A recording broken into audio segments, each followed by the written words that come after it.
Glad you could join me once again. If you haven't already, please do hit the subscribe button. Smash the like button as you enter the room or watching this video. And if you've subscribed already, great. Make sure you turn on the notification bell so you can know when I'm going live. It's been an interesting weekend of boxing, hasn't it? We had Liam Cameron and Benn Whitaker involved in controversy. We had Dmitry Bivol and Arthur Beterbiev ending a controversy. We had Fabio Wardley do exactly as I said he would do, which is jump on Fraser Clark. And I said he'd get caught with a big right hand, which he did. Fraser Clark wasn't good in rematches. You saw that.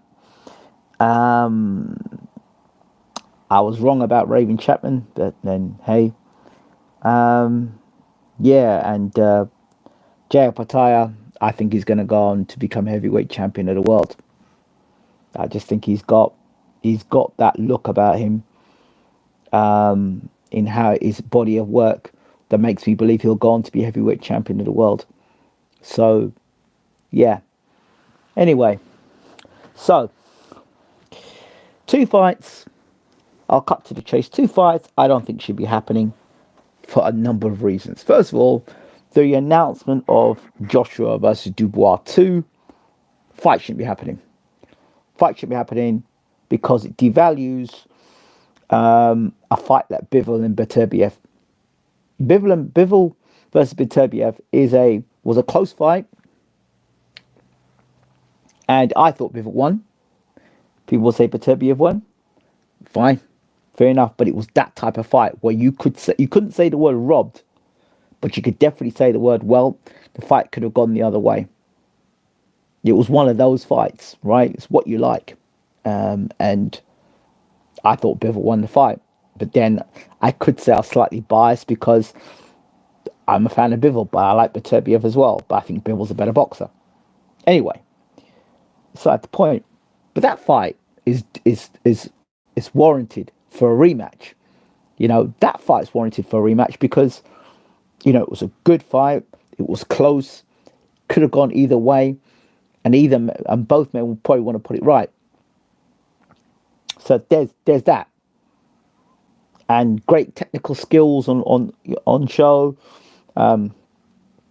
Punching power, in close boxing, distance boxing, mid-range boxing, you know, good defensive work, footwork, you know, traps being set, the lot. You had everything there you want as a boxing fan. And great fight, lived up to it, lived up to the hype. And of course, there wasn't a lot of talk between the two of them. They just delivered. Now, those are 2 professionals at the very peak of their careers. That both, you could see, had trained very hard.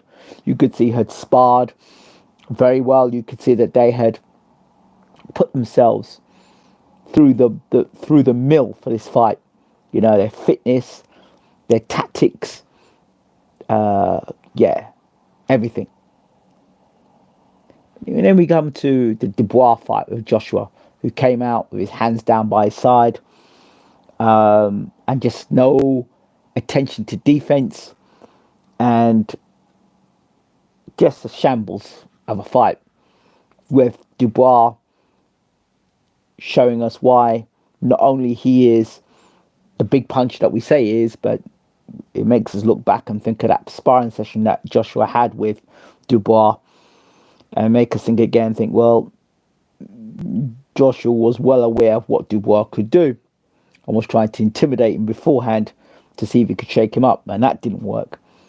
So Dubois moved from a boy to a man, and Joshua discovered that in the ring, as did Filip Hrgović. So he fell in the same trap as Filip Hrgović, as far as I'm concerned. Still looking at Dubois like a boy.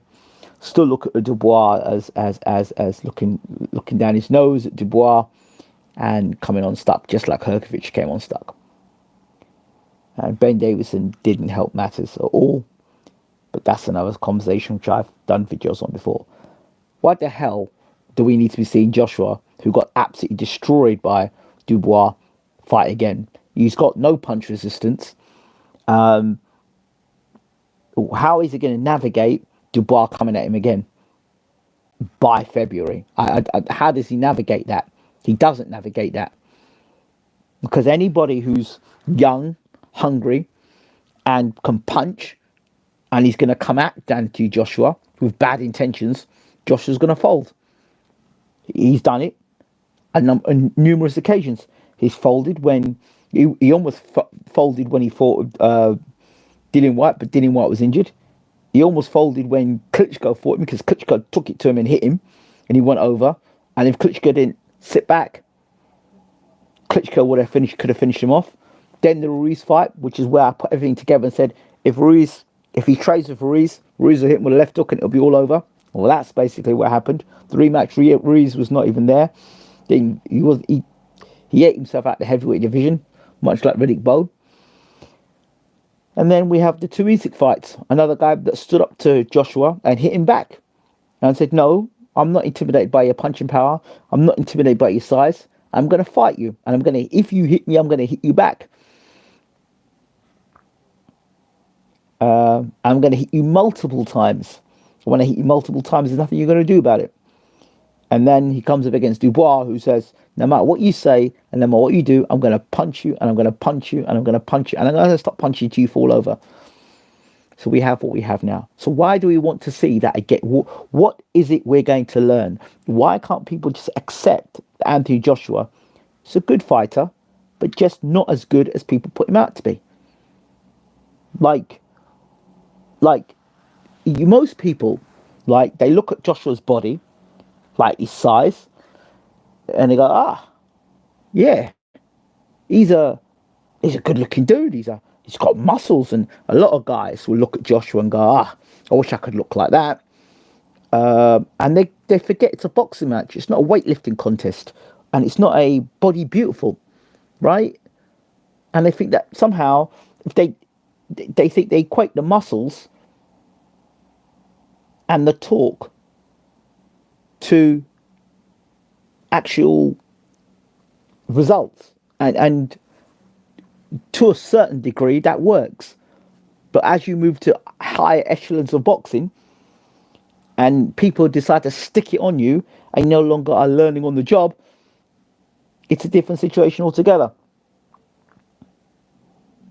So is Dubois gonna just allow Joshua to come back into the fight? No, he's not. He's gonna run through Joshua. And people keep forgetting that Dubois is one of the heaviest punchers in the division. That was the first thing you had to negotiate. How are you going to negotiate the punching power? First thing. Secondly, in this rematch, who's going to be your trainer? Are you going to have Ben Davison again, who doesn't know what instructions to give when his fighter's under pressure? I keep telling man, roll the dice. It's easy to clear your head, and let's take this guy to the second half of the fight. Could you imagine Lennox Lewis when he fought Shannon Briggs and Emmanuel Stewart told him, roll the dice? Could you imagine? He never got through. Never got through. Imagine Nigel Benn when he fought Joe McLennan. In that first round, he got knocked for the ropes and he was told, throw the dice in the first round. What would happen there? So many fights that, fighters have recovered and got themselves back into a fight without having to roll the dice. And the fact of the matter is, that is what one trainer has done and has said. It's not made up. He said it. And if people still call Ben Davison's name again, but we'll hammer Don Charles, for example, for exposing the fact that Don has been around longer and he's not getting his accolades. Don should be getting lots of accolades. He should be. He's the first black British trainer of a heavyweight champion of the world. I mean, that's an accolade in itself.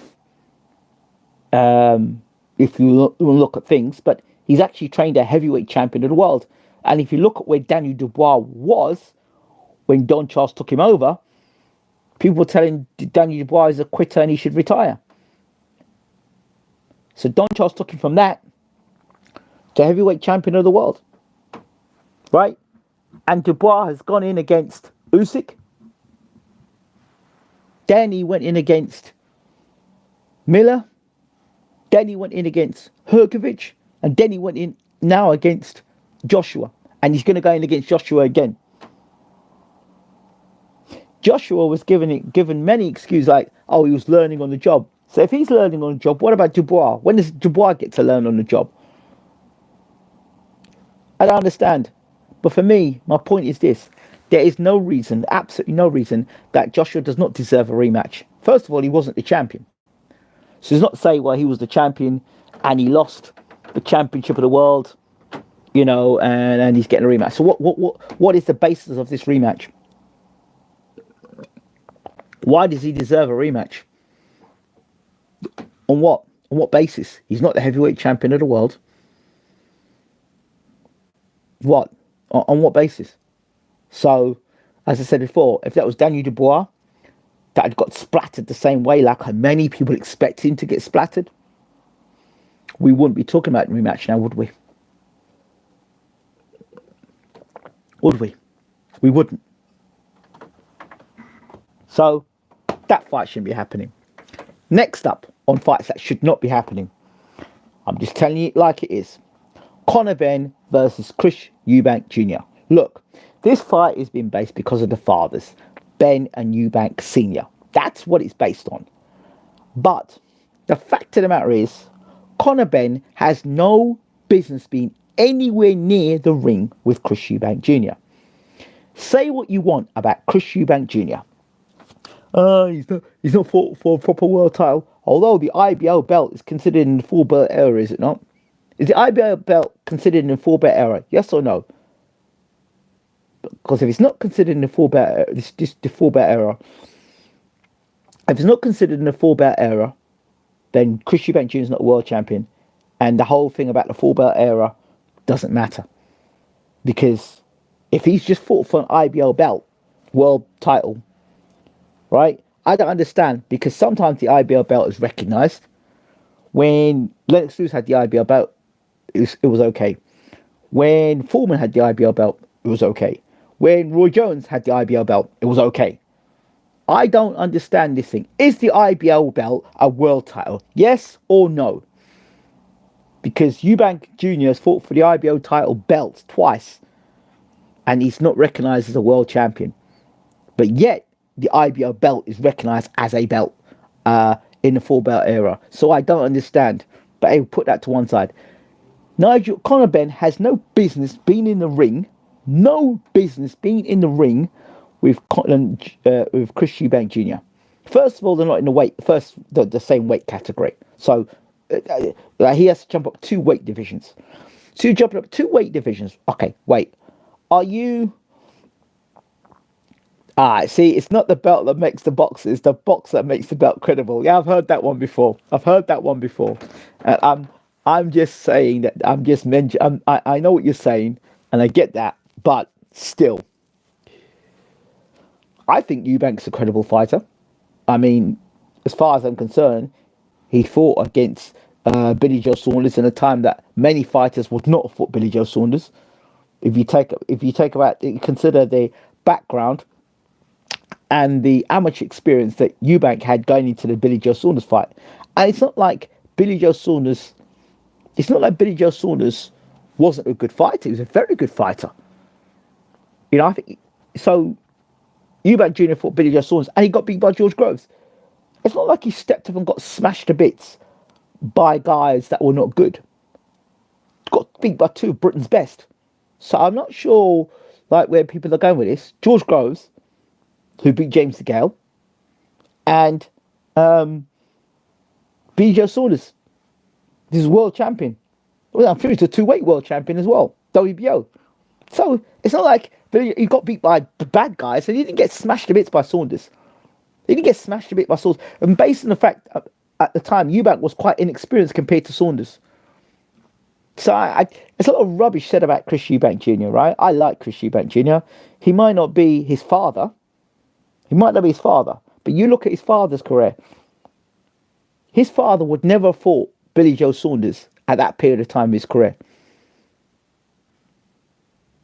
I remember the conversation between Eubank and Barry Hearn. And Eubank said that Eubank basically went to Barry Hearn, you want me, but you got to protect me.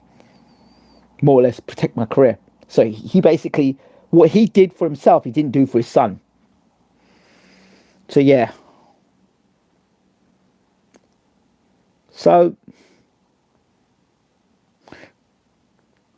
maybe what's going on here.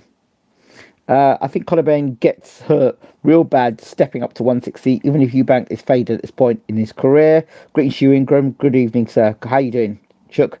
Eubank Senior even said that Junior has to go there and convince the public that the IBL belt is a credible belt. Klitschko also had the IBL belt.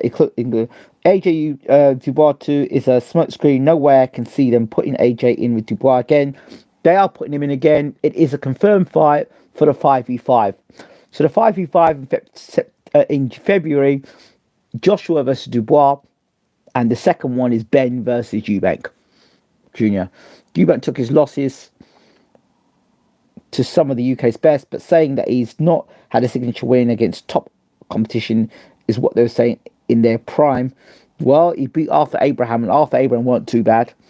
They'll probably give AJ a soft touch. They'll cash him out against Old Fury or Wilder. Eubank Jr. cannot outdo his father's, plain and simply can't. Big up Ingram. Cannot outdo. Yeah, but you tell me, what you talk about can't outdo his father. Tell me how many fighters, bar Floyd Mayweather Jr., has outdone their father. It doesn't happen. Conor Benn needs his own personality and stop trying to be Nigel. What's with the permed hair? Yeah, the permed hair is when he fought Michael Watson. You remember? Finsbury Park?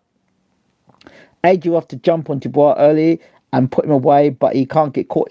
AJ can't do that. AJ cannot do that because AJ doesn't fight like that. He cannot do that, right? AJ cannot do that. Let me go back to AJ for a second. Let me finish this Benn conversation off. I'll come back to AJ. So Conor Benn, right? Who's he for? Where is he? Like, if you're gonna tell me who Conor Benn is in terms of, is he area level? Is he British level? Is he European level? And is he world level? And that's at welterweight. Let's talk about light middleweight. What did he do at light middleweight? He seemed to have no punching power at light middleweight, and that geezer that fought him at light middleweight was giving him a handful. That was the light middleweight. So what's he going to do when he moves up to middleweight? First of all, he's going to be slow as hell. He'll be slow. He won't be fast at middleweight. I assure you that he won't be fast at middleweight. And, there's another thing that we have to consider. What is Conor Benn's punch resistance like at middleweight? I mean, it's all right saying, I'm going to come in here and I'm going to give it you. Is that like the other guys you thought you were going to give it him, that guy like middleweight, you were giving it to him and he gave it back to you? Now, I don't see it somehow. I just finished watching Bivol versus Bwtm. The first time since Bivol scored at 8-4 for Bivol. Bwtm looked like an old man, conserve his energy. I thought Bivol won the fight. Conor Benn stepping to Eubank at a weigh-in while he's cutting weight. The very essence of picking a fight that it cannot happen. LOL. Yeah, sure. Guys, just give me a minute to finish what I'm saying, else I'm going to end up forgetting what I'm saying. Pistol Pete had all the guns blazing and Benn couldn't get rid of him. Yeah, that's what I'm saying to you. So I'm saying, if he can't get rid of that light middleweight, how the hell does he move to middleweight and so he got his tremendous punching power? That's the first thing. The second thing is, like most people, they forget there's two guys in a ring and two guys and somebody else is going to throw punches back. So these people are saying, oh, Josh is going to go out there and destroy Dubois. I'm like, are you forgetting that Dubois is going to throw punches back? Did you see what Dubois did against Herkovich? Did you see what he did against Demiller? You're like, well, if Joshua lands those punches, well, Josh has got to throw those punches first. And for him to throw those punches, he's going to have to be careful not to get hit back.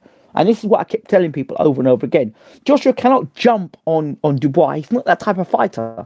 He's not like Lennox Lewis. If this was Lennox Lewis, it's different. Lennox can jump on you. But Joshua's too scared of getting knocked out. And now he's been knocked out. You think he wants that happening to him again? Nah, forget that. It's not happening. Conor Benn's momentum has stopped after he's popped. It's over now. Matchroom are cashing him out now. Of course they're cashing him out now. No, but they're always going to cash him out. They're always going to cash him out. Those two fights in America was to see actually what Conor was made of. As far as I'm concerned, they would say, okay, well, how good is this guy? Can this guy actually, what would he look like if he fought a middleweight? Because he's talking about, I'll fight anyone. Well, let's see what you can do. Let's actually see how good you actually are. And they probably watched him struggling against some guy we never heard of, right? And thought, nah, this guy definitely is not going to win a world title. He's not going to beat Crawford. He's not going to beat what's his name? He's not going to beat Tank. If Tank moved up, he's not going to fight. What's his name? What's this guy? Boots Ennis. He's not going to beat Boots Ennis. He can't beat Errol Spence. So like, where are we going with this guy? Or is he going to go and beat Lara at light middleweight? Or at middleweight? I don't listen. AJ will get stopped early this time around. AJ may get stopped in the first round. I'm telling you, AJ may get, like I told you about Wardley and what's this guy? Fraser Clark. I told you Wardley jump on him. If I'm Dubois' team, I'll tell him, listen, go out there in the first round and jump on AJ. Literally, get out there, stick the double jab and hit him with the right hand as quick as possible. He'll start thinking about the fight before. Conor power gone now off the eggs. That's excellent news. I don't think Benn beats Boots, Tank or Haney when they step up to welterweight. I'll wage at least £100 on first round stoppage for the rematch. So would I. I'd put money on that as well. So it's a waste of a fight. So the fight does not make sense. It should not be happening. Back to Conor Benn. Another reason why this fight should not be happening is, has Conor Benn served a silent ban or not? Is he banned? Is he not banned? I mean, Turkey is obviously getting involved. The fight's in February. So could the ban be over by then? I don't know.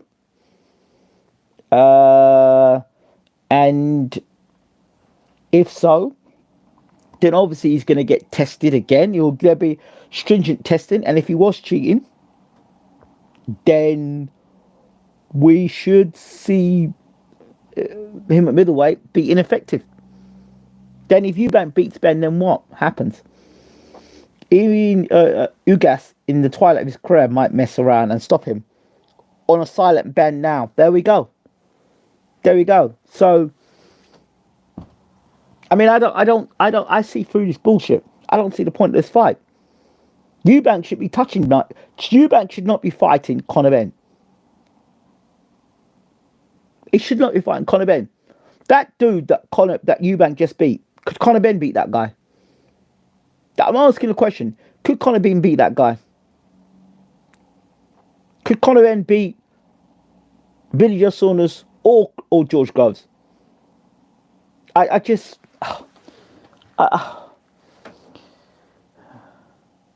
Could Conor Benn beat Liam Williams?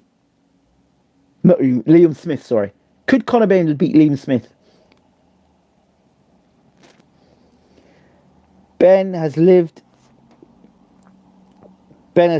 an extravagant life during the ban he had, but many don't want to face it. He's been out for 2 years fighting mediocre opposition, and now he's been thrown into the big time. He's asking for an arse whooping. He's going to get an arse whooping, an absolute arse whooping.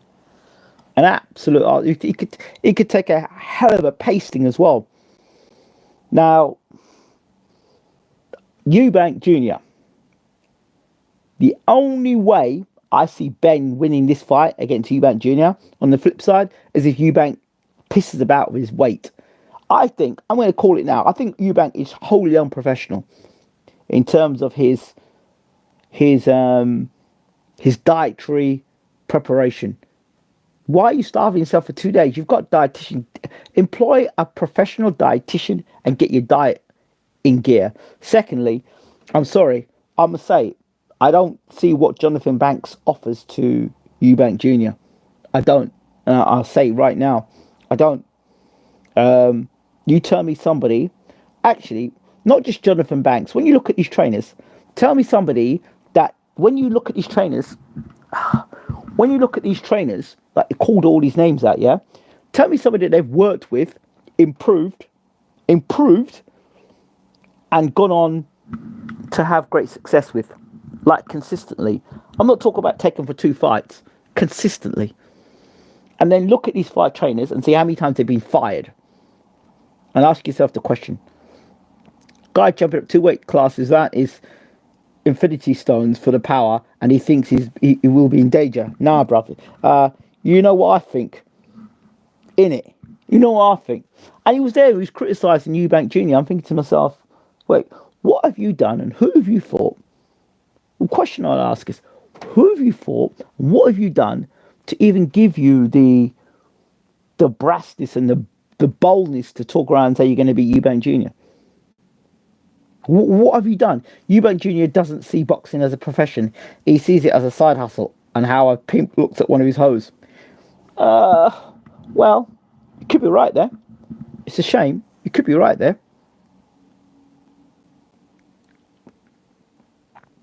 Benn getting jacked while on a ban. He will cycle off when he's reinstated, in my opinion. Yeah. Like the rage that that Conor Benn shows, is that rage a natural rage, or was that rage a roid rage? Because do you remember when Benn used to go into fights and he used to be really, really, really angry? Yes, ST. And he used to be really, really angry before fights. Was that roid rage, or was that just normal?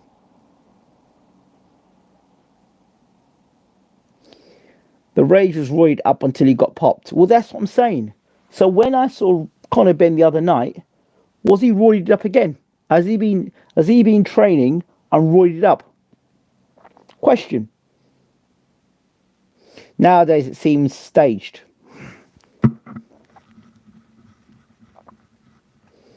Yeah, well, maybe so. The other thing, I keep hearing this. I don't know how true the story is, but Turkey Al-Sheikh's going to drop Eddie Hearn. I don't know how true that story is. If anyone can confirm that.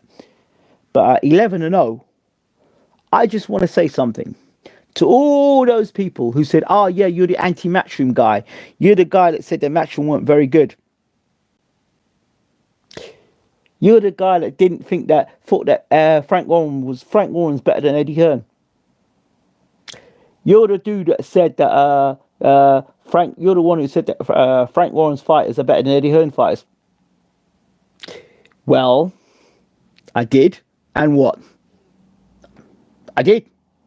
For the accountants and on Matchroom side of things, you can add up, right? What does 10 plus 1 make? 11. It's 11-0. So that's 11 times I've been proven right. 11 times I've been proven right. 11-0, right? So all them years of people bashing me and saying, Matchroom. I used to call him Hype Room, remember? And Mismatch Room. Do you remember I used to call them that? And I said they did a terrible job with Anthony Joshua. I said this, and it's all coming out now. Everything I said back then is all coming out now. You know, it's funny.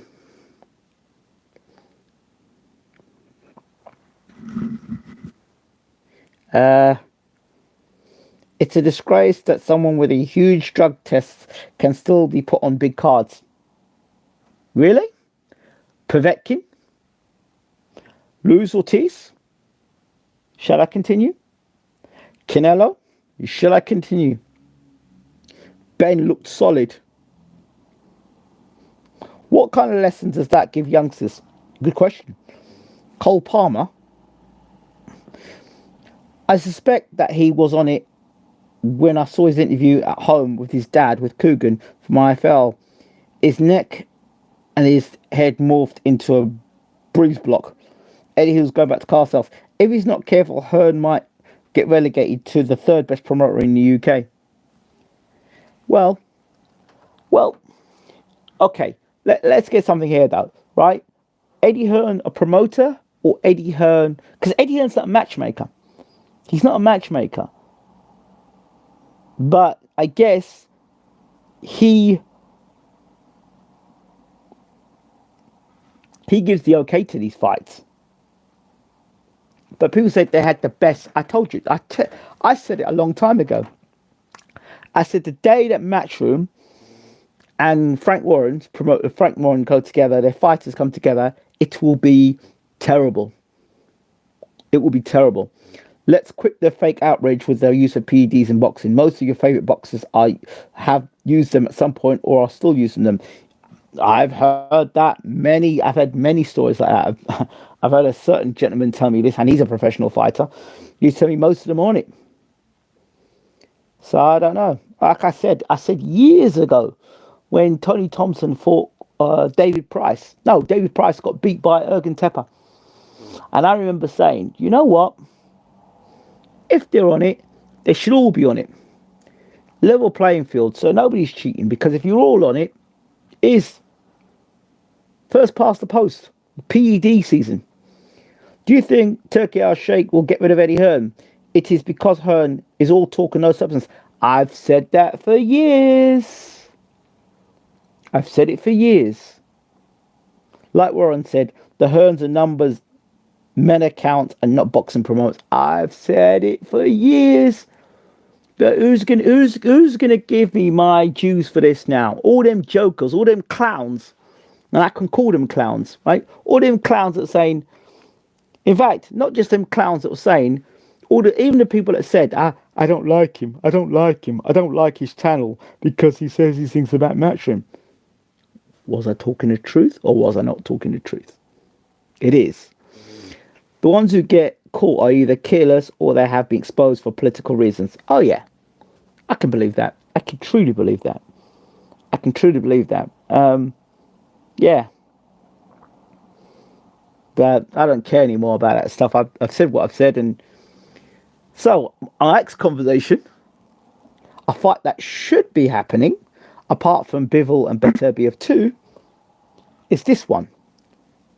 Benn Whitaker and Liam Cameron. That's a fight that should be happening again. That should be an immediate rematch. There should be no way for Benn Whitaker to go. He has got to take that rematch, right? He's got to take that rematch. And I warned all of you about Benn Whitaker. I warned you all about Benn Whitaker because I went back to his amateur pedigree. How did he get beat in the amateurs? Like, guy putting pressure on him. I thought, okay. So if you could put educated pressure on this guy, he'll revert back to type. And that's exactly what happened. Now, I don't know why he came out first round without all the movement and all the showboating. Probably he knew it was a hard fight. He must not be allowed to swerve that fight. He must fight that rematch. He must have that rematch. Turki Al-Sheikh must order that. And Turki Al-Sheikh, I'm sure, will order that fight, right? Because they made that fight in the first place, and it was an unsatisfactory ending. And Benn Whitaker can't go nowhere else until he sorts that out. And I'm not surprised because I told people Liam Cameron's a good fighter. Liam Cameron's a much better fighter than people give him credit for. A much better fighter. I remember back in the days when I had the time, I was covering Liam Cameron. I was there live when Liam Cameron won his middleweight belt against Sam Sheedy. That fight is actually on Bwtm Sports, and I covered Liam Cameron. Very good fighter, just one of those guys that never got promoted the right way. I mean, he was fighting Sam Sheedy. I remember the fight. That was a great fight between him and Sam Sheedy. Cameron's always had a great chin, underrated boxing defense and boxing skills, and you saw it there. And he was systematically taking Benn Whitaker apart. Round by round, he was closing the range down and started landing some punches. Amphiard made me laugh. He was saying, tell us what you think about, them going over the ropes. He says, I think it was because of the left hook to the body. Amphiard's a joker. Because Benn Whitaker went over the ropes because he felt the left hook to the body. He put a hole in the wall from the wheelchair. But not only he put a hole in the wall, But somehow, for somebody who's got a damaged foot, yeah, how are you able to stand up and smash someone's phone? Where'd you get the leverage to smash a phone like that? And he approached the guy as well. So was he limping when he approached the guy? Nah. The reason why you smashed the phone is because there's evidence probably to show that you're trying to con the public. How does falling over the top rope lead to a wheelchair? Whitaker definitely wouldn't survive in WWF. LOL. Surely they must be lying about an injury or at least the severity of it. I heard, and this is what Liam Cameron said. The corner said, "Stay down, stay down." Like when he rolled for the back for the ropes, he said, "Stay down." That's what his corners instructed him to do. So I don't know, but that's a fight that has to happen. It should happen. It must happen. And there's no way the corner said that. That's a disgrace. Yeah, he said that. I think the Whitaker might end up being another Anthony Ogogo, the horse who had the pedigree but turns out to be a dud.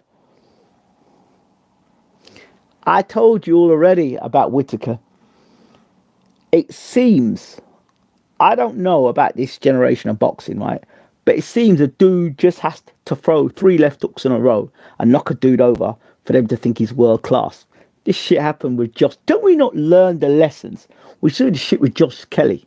Yeah? Josh Kelly threw 4 or 5 left hooks and in one fight. Yeah? Do you remember he threw them left hooks?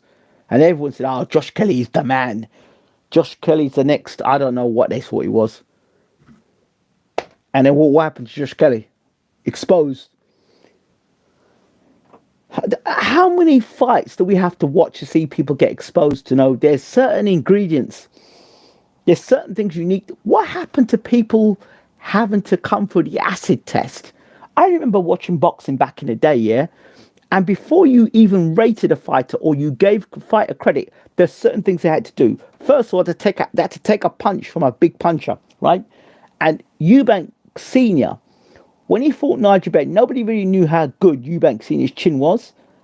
But it was a punch in about the 2nd or the 3rd round. Eubank is an uppercut. His chin's in the air.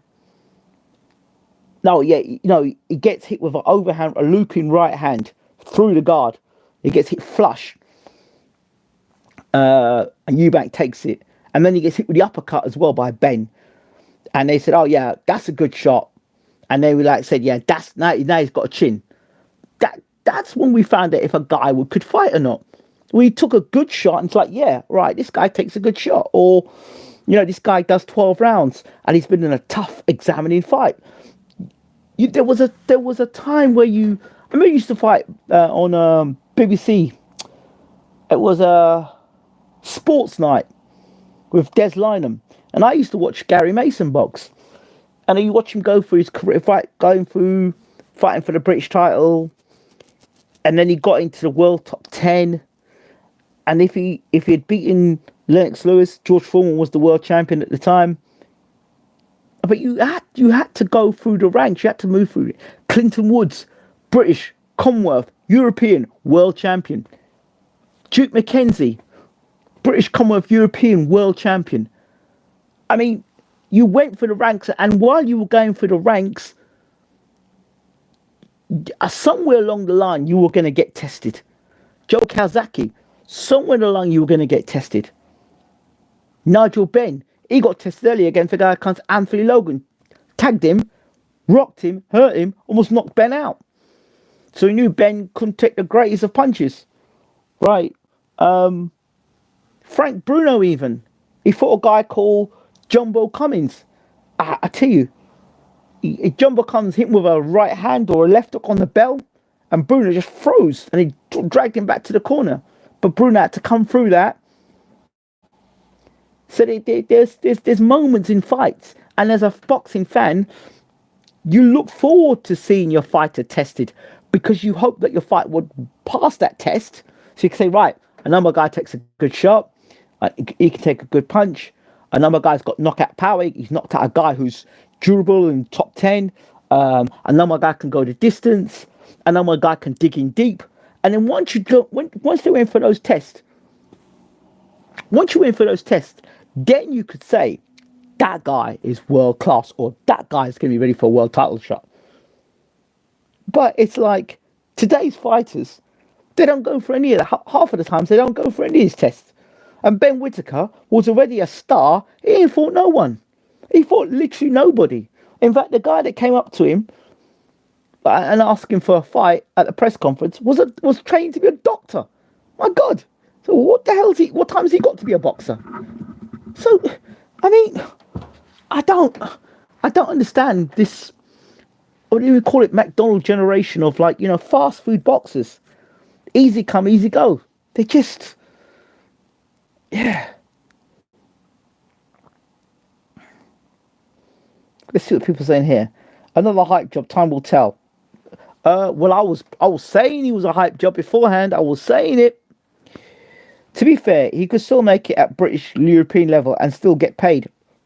He could he? Really? He's got to get past Liam Cameron, and that's no guarantee. Unless they pay Cameron off, and I can't see it happening, he does promote and sell shows. And Frank knows his fighters as well. Frank ain't a mug. Frank knows his fighters. So Frank signed Liam Cameron. Said, all right, I see what you got, dude. I see you put your punches together well. You're showing you got a good chin. You're showing you can fight. Frank would have looked at Liam Cameron and said, I can push this guy places.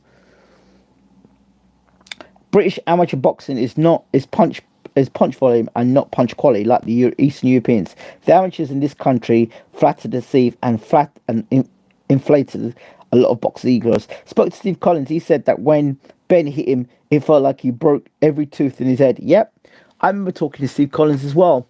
I think I got a couple of interviews with Steve Collins actually when I was in Ireland. Yeah. A lot of records are padded for boxers for the first 20-something fights. Yep. Padded records has ruined boxing. God only knows how Frank got through that third round against Cummings. That probably was why his brain is declining now. A lot of these boxers in Britain today are like social media stars. Their careers are media made for television. That's why their careers are protected. Yeah, but that's a lot of the matchroom fighters like that. I said it before. Look, I'm not sure if matchroom fighters can fight, but I know Frank Warren's fighters can fight because Frank's got an eye for substance. I've said that before. So I'm not surprised that he signed Cameron, but he also signed Vlad Tsarenko. That's another. I'm really happy, because Liam Cameron was one we followed in Bwtm Sports. Frank Warren signed him.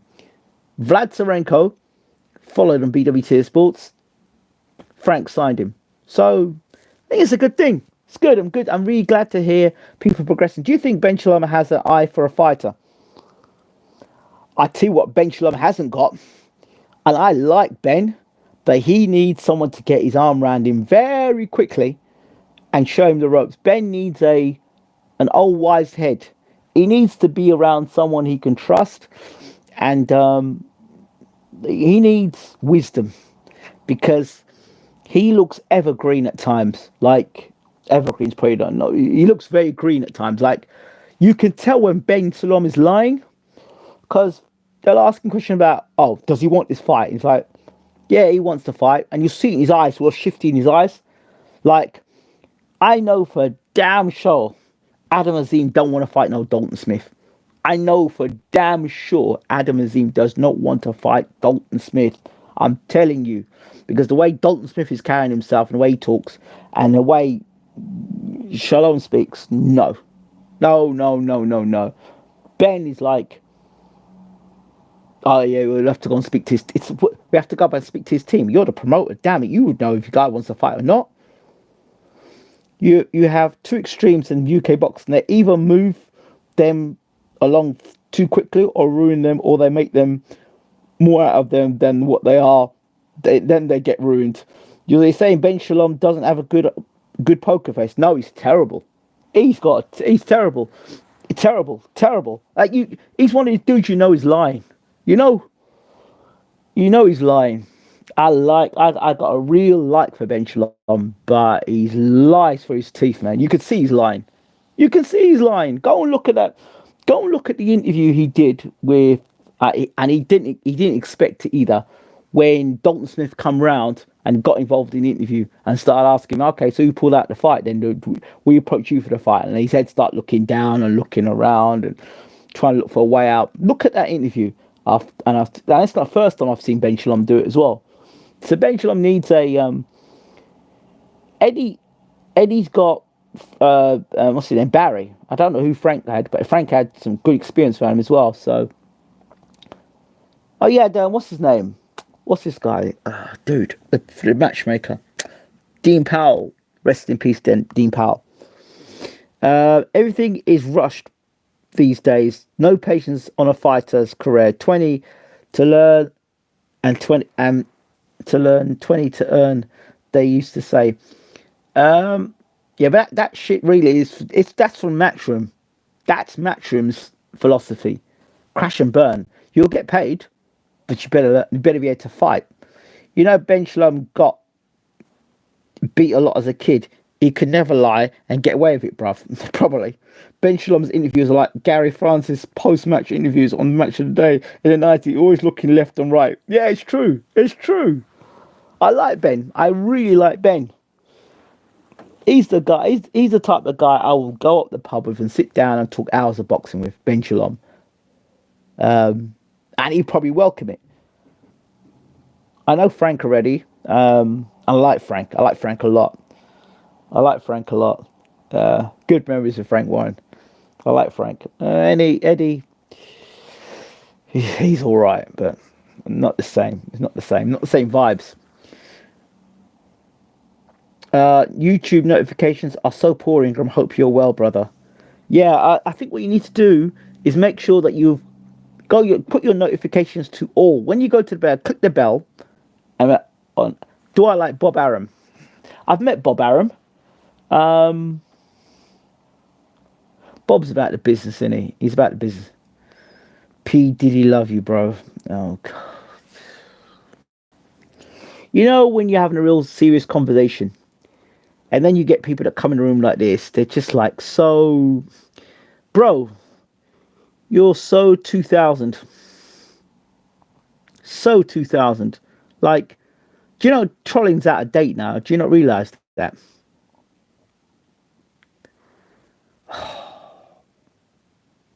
Do you not understand that trolling is so out of date? And do you not understand now that you make a stupid comment, I just remove you? That ain't waste time on you. Like, I don't even know why you make the comment. It's like, have you not got better things to do with your life? You know, do you not understand people are having a civilized conversation? Trolling is retro, and people who do it now, do you not understand that I'm like desensitized to that shit? Do you not understand that, like, now you're talking to a king? And when all that time was going on, I was like a prince. I didn't understand. But I'm a king now. You can't do that shit. You can't come and troll me with that shit no more, man. Just block your ass and that'll be it. Go and find some peace somewhere, brother. Go in a corner and, I don't know. Just, do you know what? Go down the shop, buy yourself a packet of M&Ms, yeah, and amuse yourself with the M&Ms. Different colours are there. I wonder why Arum and Hearn hate each other. Because Arum's been around. Arum's been around a long time. You can see through the bullshit of Eddie. That's what it is. And then, remember, Eddie made those, like, you don't make statements like, I'm coming to America to take over America. You going to America to take over America. America have their own infighting and you're going to come. That's the worst thing you can do. And you stop running up your gums and you go to America, you run up your gums. All you do when you run your gums up and you start talking rubbish, all the Americans will just gather. And you got to remember, America's like 10 times bigger than the UK, at least. You could probably fit the UK in California, right? That's no joke. And you're going to come from some small island, which is what it is. And you're going to come to America. It's 10 times the size of your own country. And you're going to say you're going to dominate. And Latin Americans are going to sit there and go, yeah, of course, Eddie, come in. No, they're going to gather together and they're going to show you what for. And Americans are aggressive like that. So you knew it was a hiding to nothing. You knew what was going to happen. So just absolute nonsense. Ingram's collecting P address. He will find you, bruv. Leave it alone. Viewers, you don't know Ingram. Man has to deal with the ultimate wind-up merchant's barrier on gaming and boxing streams. Of course. Bob Arum's at that age where he just doesn't care. And so the first thing that comes to his mind is hilarious. Yeah, of course. He just don't care. Hearn had to buy his way into America by signing American fighters when he couldn't bring any UK fighters to win in the States. Well, yeah, of course. It is what it is. It just like you. Anybody who thought that Eddie, and I know there were idiots in the comment section that said, "Yeah, Eddie's going to take over the America." Remember, let me take you all back. Let me take you back in time. Yeah. Do you remember? Do you remember the time? Do you remember the time when I talked about Anthony Joshua going to America, and I said that is a horrible career move. At this point, I said it's horrible. I said, and the opponent you're picking is going to be your undoing. You go to America, yeah? First of all, I thought Jarrell Miller was not a good fight for Joshua. It was good marketing-wise, but I thought Jarrell would have punched holes through Joshua because he was young, he was strong, he had a good chin, he could punch, and he would just keep coming forward. So Joshua had to hit Miller with something and keep him off him. And I think Miller was going to go straight through Joshua. I really did. So I really believe that about Miller. And think about it. Dubois had to was on his back foot having to throw punches at Miller and keep Miller off. And even then, with all the big punches Dubois was throwing, you couldn't keep Miller off until the 12th round. So I mean, was it 12th or 10th? I can't remember. But anyway, I couldn't see Joshua boxing like that against Miller. And I remember saying that it's all right having like lots of followers on Instagram, on Twitter, and all the rest of it. That doesn't mean anything when you go to America. And he wasn't ready to go to America. He just was not ready for America. And when he went to America, if you remember when he went to America, he was constantly looking over his shoulder because of Deontay Wilder. And that time, Deontay Wilder was on fire. And they wanted AJ nowhere near Deontay Wilder. Do you remember those times? So you know, it's not like when Naz went to America, it was different. See when Frank took Naz to America, you see the difference. You see when Frank took Hatton to America, you see the difference. You see when Frank took Kazaki, I think Kazaki was still his manager or promoter. See when Frank took Kazaki to America. See the difference. See when Eddie took Joshua to America. You see what happened? And they tried to do the same shit with Ben Whitaker. No. Oh, we got plans to get Ben fighting in America. Okay. Sit there. I remember those times Barry said that he didn't want AJ near Wilder. Well, no, I didn't want AJ anywhere near Wilder. No way. No chance. No chance. Just imagine AJ going in the ring against Wilder with his hands down by his side. Okay, let me ask the people in the room at the moment one question. What is Anthony Joshua's style? Is he a boxer puncher? Is he a brawler? Is he a knockout artist? What is he? Frank wasn't Kazaki's promoter when he went to America. Who was he then? Who was it then when he went to America? That's why I did question that Kazaki one, actually. Because I think Kazaki may have split with him by then. But he definitely Hatton. AJ's a boxer puncher. Mate, boxer puncher. Flipping hell. Okay. Well, alright. I have never, in all of Anthony Joshua's career, seen him as a boxer. Lennox Lewis is a boxer puncher. Lennox Lewis is a boxer puncher because he's fundamental boxing, good jab, right hand, left hook, uppercut. Klitschko is a boxer puncher. Let me think. Dubois is a boxer puncher. I don't see AJ as a boxer puncher. Miguel Cotto is a boxer puncher, yeah. But I don't see AJ as a boxer puncher, mate. I don't. Maybe he's hybrid because he's a brawler and a Andre Ward perhaps too. Yeah, boxer puncher, yes, But is Joshua a boxer puncher? I don't know. I don't know. And if he is a boxer, is he a good boxer? Lennox Lewis, I knew England would recognise me, as a pugilist specialist. Lennox. AJ is a hybrid boxer, it's puncher. AJ is just not on the level of those heavies you mentioned, but he's a boxer puncher. Yeah. So, but if you listen to AJ, if you just listen to what people say about AJ without looking at him, yeah, you wouldn't think he was a boxer puncher. You think he's a slugger. If you listen to what people say about him, AJ's going to go out there and demolish him in a couple of rounds. AJ's going to knock him out in a round.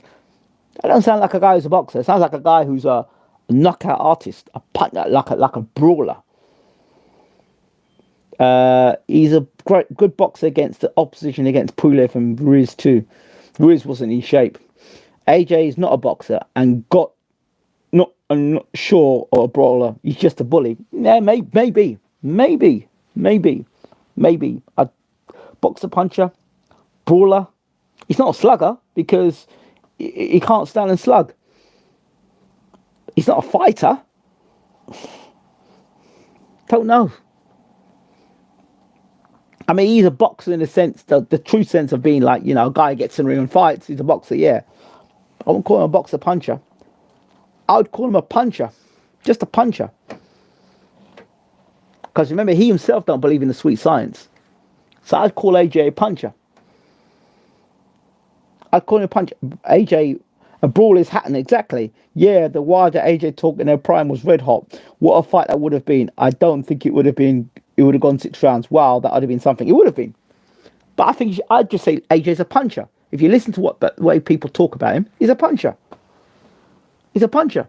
He doesn't even know what he is. Because when he wanted to fight Usyk, the first fight, he was trying to box Usyk. Why would you try and box Usyk when Usyk's a better boxer than you? So that was a bad move. Then, the second fight, he's trying to brawl with Usyk. He can't brawl. So, you can't box, you can't brawl. So what are you? The Nicaraguan boxer who beat Third Forest, Mayorga, is a brawler puncher.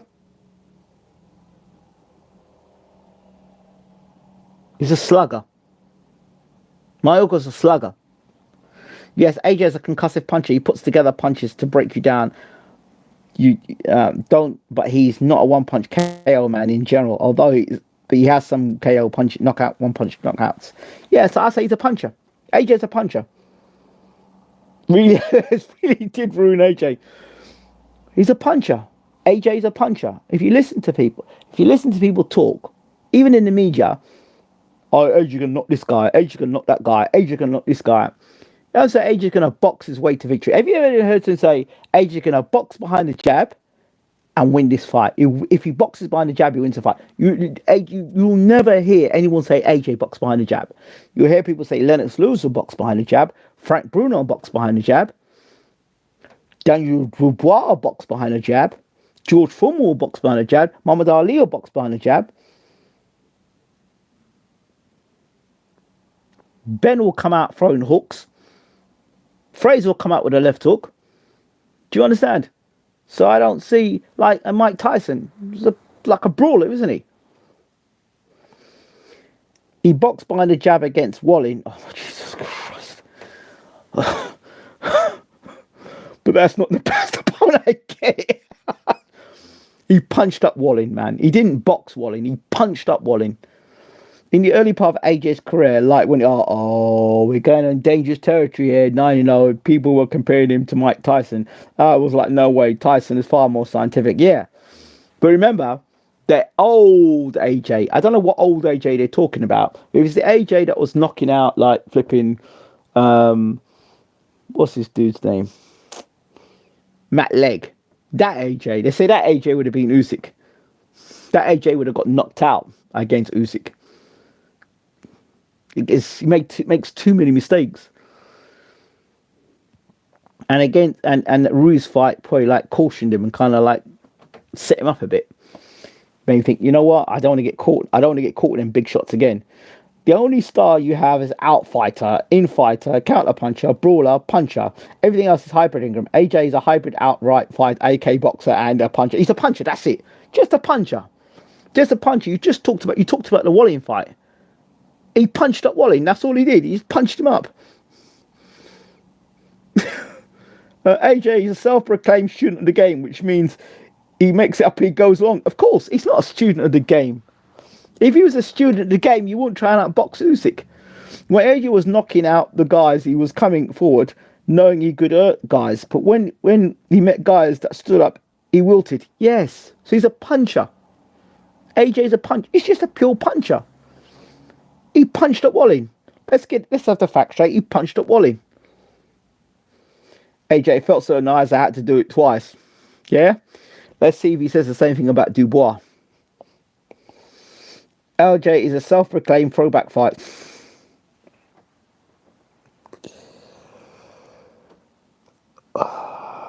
Yeah, I know what you're saying. I know exactly what you're saying. Yeah. What happened to military mindset, by the way? Does anyone know military mindset and the various options? What happened to all that talk? Where's all that gone? And philosophical talk. Where's all that gone? Listen. All I'll say is this much. I think AJ, because of all these trainings, is very confused. And he's going to fight Daniel Dubois again in February. And he's confused already.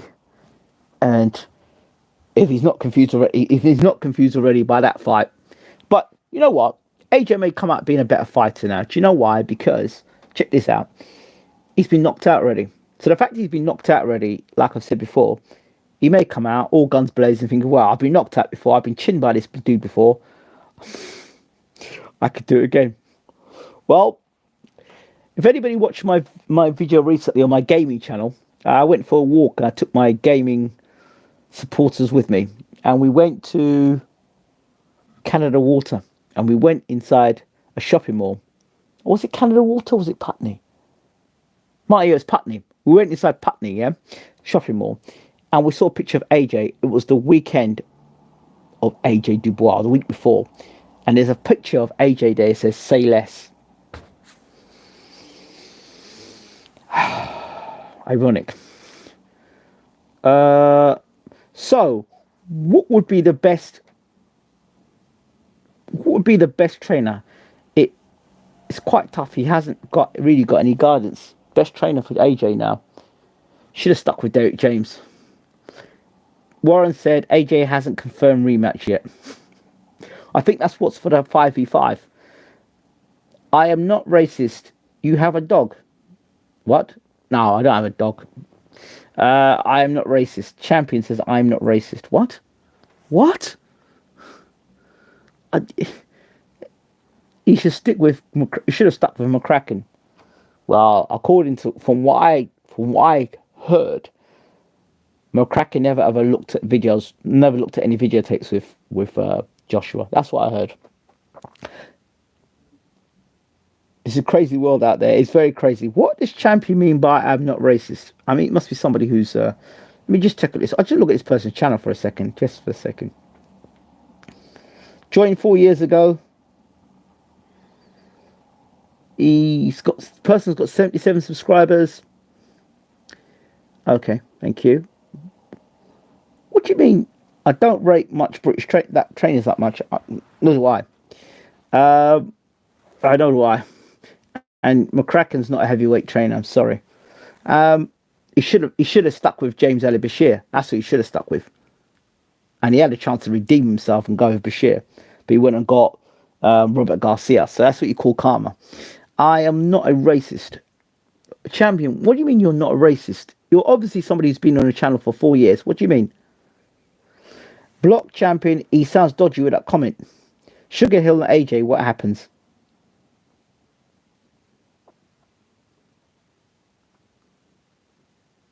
Well, why would you go to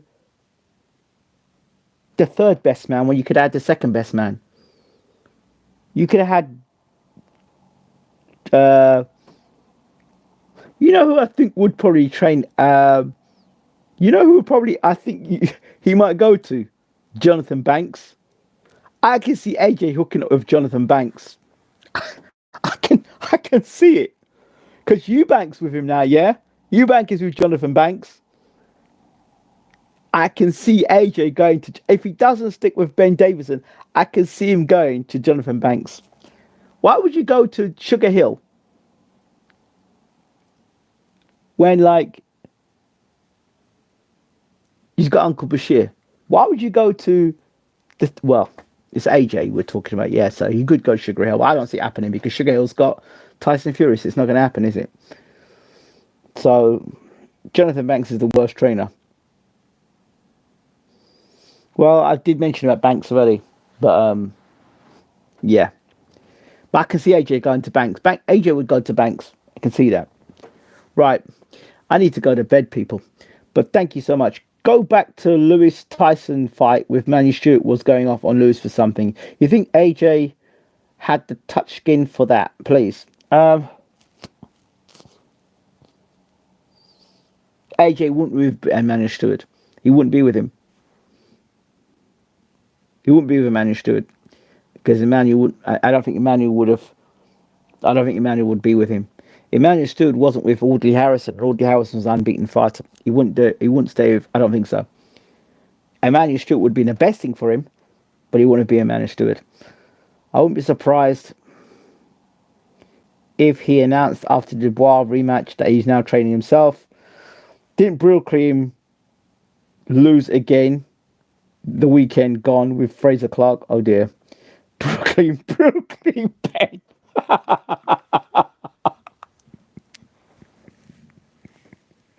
Boxer size. Brooklyn.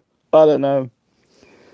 I Taylor, I think AJ's new trainer's maybe the mattress in the dark room. I don't know. So you'll know where his head is if he decides to bring in a new trainer. But anyway, like I said, I'm going to make one final statement here. I don't think, and this is a big statement here, I don't think boxing fans should be shelling out money in either pay-per-views or go to see fighters fight that do not invest in their careers in the right way, i.e. getting good trainers, getting good sparring partners, because you're paying to see that dude be the best they possibly can be. And if they're not getting the best sparring partners, and they're not getting the best trainers, and they're not dieting and not doing the right things, you're not getting the full product, are you? You're getting half a product. So you're not getting your money's worth. So I think people need to start looking like Jay Opataya. That's a guy that I would pay money to watch. And that's a guy that I like his mindset. You know, he's going to take things seriously. Alexander Usyk, you know he's training. You know he's going to take things seriously. You know he's going to come in shape. You know he's going to be ready. Then Dubois, you know he's going to come in shape. You know he's going to be ready. Regardless win, lose or draw, he's coming to throw hands. Do you understand? There's certain guys you just know they're coming to fight. They're going to train well. They're going to spar well. They're going to be prepared.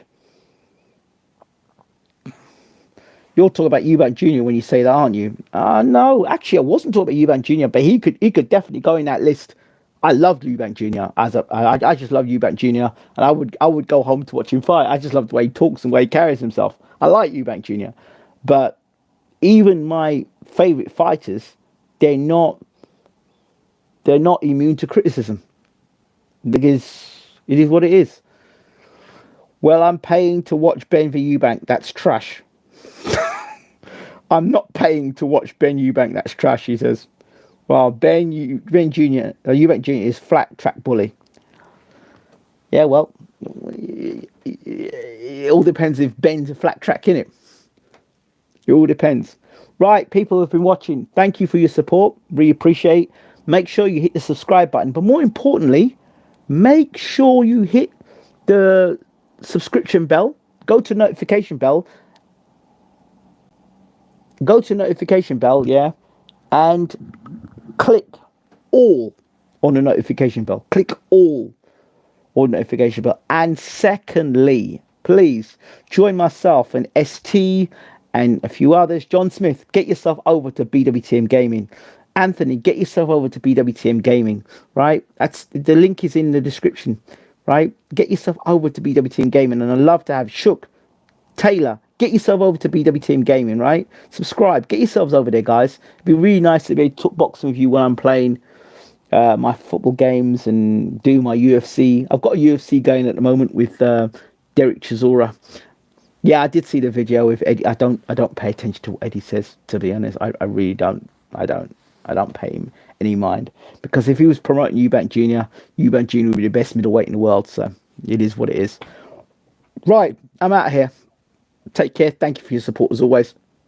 I'm out. Again, Eubank Jr. and Benn should not be happening. Dubois versus Joshua definitely should not be happening. But the two fights that should be happening, Benn Whitaker and Liam Cameron and Bivol versus Bwtm. Take care. Have a good night.